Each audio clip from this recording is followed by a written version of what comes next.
ವಿದ್ಯಾಧರರಾಗಬೇಕು. ಆ ವಿದ್ಯಾಯ ವಿಮುಕ್ತೆ ಎಂಬ ಹಾಗೆ ನೀನಿನ್ನು ಬಾಲಕ, ಇನ್ನೂ ನೀನು ಪರಿಪಕ್ವತೆಯನ್ನು ಹೊಂದಬೇಕು. ನಮ್ಮ ಈ ಕುರು ಸಮರಾಂಗಣದಲ್ಲಿ ಅನೇಕರು ನೀನು ಗೆದ್ದಿರಬಹುದು. ಎಂಬಲ್ಲಿಗೆ ಕಲಿ ಕರ್ಣನನ್ನು ಗೆಲ್ತೇನೆ ಎನ್ನುವಂತ ಕನಸು ಕಾಣಬೇಡ.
ಇಲ್ಲಿವರೆಗೆ ಈಗ ಇಳಿಸ್ಲಿಕ್ಕೆ ಏನಾಯ್ತು? ಅಥವಾ ಉಸಿರು ಬಿಟ್ಕೊಳ್ಬೇಕು ಅಂತ ಇಳಿಸಿದ್ಯಾ? ನಮ್ಮ ಸಂತಾನ ಅಲ್ಲ, ನಿಮ್ ಸಂತಾನಕ್ಕೆ ಹೋದೆಯ ನಿನ್ನ ಹಾರಾಟಕ್ಕೆ ಮೆಚ್ಚಿದವ ನಾನು. ಎಕ್ಕೆ ಹಾರಾಟ ಮಾಡು, ವ್ಯಾಪ್ತಿಯಲ್ಲೇ ಹಾರಾಟ ಮಾಡು.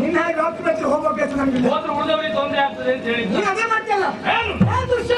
ಹೌದು, ನಾನೇ ನಡೆಯುವ ಸಮರ ಭೂಮಿಯಲ್ಲಿ ನಿನ್ನನ್ನು ತಲೆಗೊರಗಿಸ್ತಾ ಇದ್ರೆ ಅಭಿಮನ್ಯುಗೆ ಕ್ಷಣ ಸನ್ಯಾಸ.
ನಿಂದಾಗ ನಮ್ಗೆ ಸ್ವರ ಇರಿಸಿಕ್ಕಾಗುದಿಲ್ಲ. ಹಾಗೆ ಹಾಗಾಗಿ ನಿಜಾನದ್ದು ಯಾಕೆ? ಯಾಕೆ? ನಿನ್ನ ಮಾತಿಗಾಗಿ ಅಲ್ಲಲ್ಲ ಅಂತ ನೀನ್ ಹೇಳಿದಲ್ಲ. ಹೌದು. ನನ್ನ ಎದುರಿಗೆ ನೀನ್ ಏನೇನು ಅಲ್ಲ. ಹಾ ಒಂದು ವೇಳೆ ನನ್ನನ್ನ ಹಾ ಸೋಲಿಸ್ತೇನೇನು ಶರಸನ್ಯಾಸಾದಿ ಮಣ್ಣಿಗೆ ಯಾವತ್ತೂ ಮಾಡ್ಬೇಕಿತ್ತು ನೀನು. ಯಾಕೆ?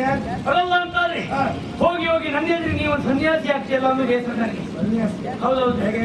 ಹೇಗೆ ನೀ ಹೇಳಿದ್ದಕ್ಕಾಗಿ. ಸನ್ಯಾಸಿ ಅನ್ನುವ ಹಾ ಶರಸನ್ಯಾಸ ಮುಟ್ಟುವುದಿಲ್ಲ ಅದನ್ನು ನಾನು. ಅಷ್ಟೇ. ಹಾ ಯಾವ್ದ್ರಲ್ಲಿ? ಯುದ್ಧದಲ್ಲಿ. ಹೌದಾ? ಹಾ. ಬಿಡು. ಅದಲ್ಲ ವಿಷಯ. ಹೌದು. ನೀನು ನಿನ್ನಂತ ಹುಡುಗನೊಟ್ಟಿಗೆ ಹಾ ಯುದ್ಧ ಮಾಡೋ ಮನಸ್ಸೇ ಇಲ್ಲ. ಮತ್ತೆ ಯಾಕೊಂಡೆ? ಯಾಕೊಂಡೆ? ಅಣ್ಣನಿಗಾಗಿ ಬಂದೆ. ಹೌದಾ? ಹೌದೌದು. ಅಣ್ಣನಿಗಾಗಿ ಸಾಯಿ ಮಗನಿಗೆ. ನಾನು ಅಂತಲೂ ಇವತ್ತು ಬಂದವರು ಯಾರ ಹತ್ರ ಯಾಕಾಗಿ ಬಂದೆ ಅಂತ ಕೇಳಬೇಡ. ಕೇಳಬೇಡ. ನಾನು ಅವ್ರ ಹತ್ರ ಕೇಳಿಲ್ಲ, ನೀನು ಬಂದು ಯಾಕೆ ಅಂತ ಕೇಳ್ತೀನಿ. ಮುಂದವ್ರ ಹತ್ರ ಕೇಳಬೇಡ ಹೇಳಿದ್ದು ಬಿಟ್ಟು ಹೇಳ್ದವ್ರ ಹತ್ರ ಕೇಳಬೇಡ ಹೇಳಿದ್ದಲ್ಲ. ನೀ ಮತ್ತೆ ಹೇಳಬೇಕಿತ್ತು ನನ್ನ. ನೀ ಮತ್ತೆ ಕೇಳಬೇಕಿತ್ತಂತೆ. ಹೇಳೋದು ಕೇಳ್ಕೊಂಡು ಕತ್ತಿತ್ತು ಅಷ್ಟೇನಾ? ಕತ್ತಿ ಎಷ್ಟು ದಿನ ಮಾತಾಡ್ತಾನೆ ಮತ್ತೆ ಹಿಡ್ಕೊಂಡು ನಾನೇ ಹಿಡ್ಕೊಂಡು ನೀನಾದ್ರಿಂದ ನಿನಗೆ ಹೇಳಿದ್ದು. ನಿನ್ನ ಒಂದು ಸಣ್ಣ ಕತ್ತಿ ಹಿಡ್ಕೊಂಡಿದ್ದ ನಮಗೆ ಎಷ್ಟು ಬೇಕೋ ತಿಳ್ಕೊತೆ. ನೀನು ಎಷ್ಟು ಮೊದಲು ನೋಡ್ತಾ ಅದು ನೀ ಹೇಳಿ ಗೊತ್ತಾಗಬೇಕಾಗಿಲ್ಲ. ನಮ್ಮನೆ ಉದ್ಧಾರ ಮಾಡ್ಕ ಆಮೇಲೆ ಇನ್ನೊಬ್ಬರ ಮೇಲೆ ಕಣ್ಣು ಹಾಕು. ಯಾಕೆ ಮನೆ ಸುದ್ದಿ ಹೇಳ್ತೇನೆ? ನಿಮ್ಮ ಮನೆ ಎಷ್ಟು ಉದ್ಧಾರ ಆಗಿದೆಯಪ್ಪ? ನಮ್ಮನೆ ಸರಿ ಉಂಟು. ಮನೆಯೇ ಇಲ್ಲೇ ಕಾಡಲ್ಲಿದ್ದ ಸತ್ತವ್ರು ನೀವೇನು ಯಾರು ಹೇಳೋದು ನೀನು? ನನಗೆ ನಿನಗೆ ಹೇಳುದು. ನನಗೆ ಯಾಕೆ ಹೇಳ್ತೇನೆ? ನನಗೆ ಹೇಳುವರು ಬೇಕಷ್ಟು ಜನ ಇದ್ದಾರೆ. ಹೇಳಿ ಕ್ಲಿಯರ್ ಎಂತೆಂತ ಹೇಳಿದವ್ರೆಲ್ಲ ಹೇಳಿ ಕ್ಲಿಯರ್ ಅವ್ರು ಏನು ಅವ್ರ ಮಾತು ಕೇಳಲಿಲ್ಲ. ಕೇಳಿಲ್ಲಲ್ಲ. ಅವ್ರ ಮಾತೇ ಕೇಳುದು ನಾನು. ಇನ್ನಂತ ಮಾತು ಕೇಳುವ ಅಗತ್ಯ ಇಲ್ಲ. ಒಂದು ಸಭಾ ಪರ್ವದಲ್ಲಿ ಧ್ರುಪದ ವಂದನೆಯಾಗಿ ತನ್ನ ದೊಡ್ಡಮ್ಮ ಪಾಂಚಾಲೆ ಸೀನಿಯರಿಗೆ ಕೈ ಹಾಕಿದ ದುರಾತ್ಮ ನೀನು. ಸಂತೋಷದಿಂದ ಹೇಳ್ಕೊಳ್ತೇವೆ. ಸಂತೋಷ ಅಲ್ಲ, ಉದಿಯುತ್ತಾ ಉಂಟು ರಕ್ತ ಸಿಗಿಸಿ ಮನುಷ್ಯ ಹೋದಾಗ ಯಾವತ್ತೂ ಆತ್ಮಹತ್ಯೆ ಮಾಡ್ಕೊಳ್ಬೇಕಿತ್ತ ಸುದ್ದಿ ಕೇಳಿದಾಗ ಹಾಗೆಲ್ಲ ಯಾಕೆ? ಇನ್ನು ನೀನೇ ಕೊನೆಯ ದಿವಸ ಕಾಣಿಸ್ಬೇಕು ಅಂತೇಳಿ. ಸುಳ್ಳೇ ಸುಳ್ಳು. ಹೌದು. ಅದಕ್ಕೆ ಪ್ರತಿಜ್ಞೆ ಮಾಡಿದವರೇ ಇದ್ದಾರೆ. ನೀ ಏನು ನೀನು ಹಾಗಾಗಿ ಕೈ ತಡೆದು ಹಾಗಾಗಿ ಅಂತಲ್ಲ. ಕಳಿಸೋರನ್ನ ಹೌದು. ಏನು ಅಂತ ನೋಡ್ಕೊಳ್ತೇನೆ ಬಿಟ್ರೆ